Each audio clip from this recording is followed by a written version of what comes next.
sont de pauvres types, quoi, qui se sont trouvés là au mauvais moment. On nous a vraiment bousillés. Nous sommes des enfants de guerre, nous sommes devenus des hommes de guerre. Et en plus, il y a cette génération qui n'a pas voulu, les gens qui ont suivi, nos grands dirigeants qui n'ont pas voulu nous écouter pendant des années et des années. Je sais très bien que on a reconnu timidement que c'était pas le maintien de l'ordre, c'était une guerre, etc. Moi, je vais même plus loin parce que j'essaie de réfléchir.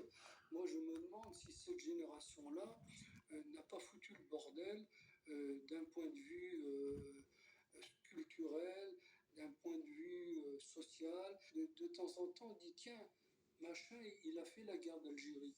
Il y a des cinéastes, il y a des chanteurs, il y a des écrivains, il y a des grands patrons. On est tout à fait surpris des fois en disant tiens, celui-là, merde, ça a été, je crois, une catastrophe. J'ai un fils qui est né en 1965. Bon, en tout cas, il savait ce que ça représentait pour moi. Mais nous n'en parlions pas. Mes enfants, moi, j'avais parlé de l'Algérie.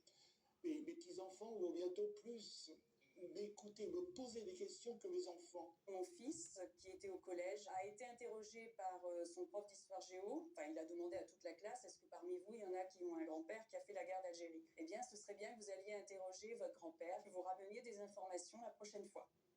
Et donc, mon fils est venu voir mon père et il lui a dit, tu sais, mon prof, il aimerait que je vous raconte des choses. Est-ce que tu peux m'en dire un petit peu de ce que tu as fait à la guerre? Moi, je n'avais pas osé enfant.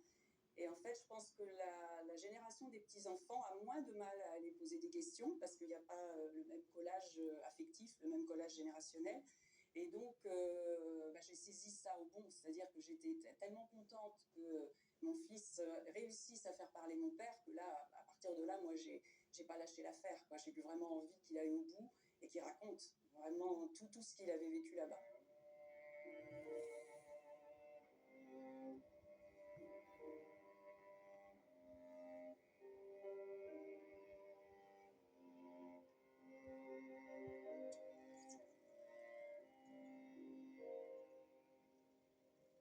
La guerre d'Algérie a mis fin au rêve colonial français. La jeunesse qui fut appelée sous les drapeaux a longtemps porté seule, sur ses épaules, la culpabilité de ce qui fut un échec politique majeur.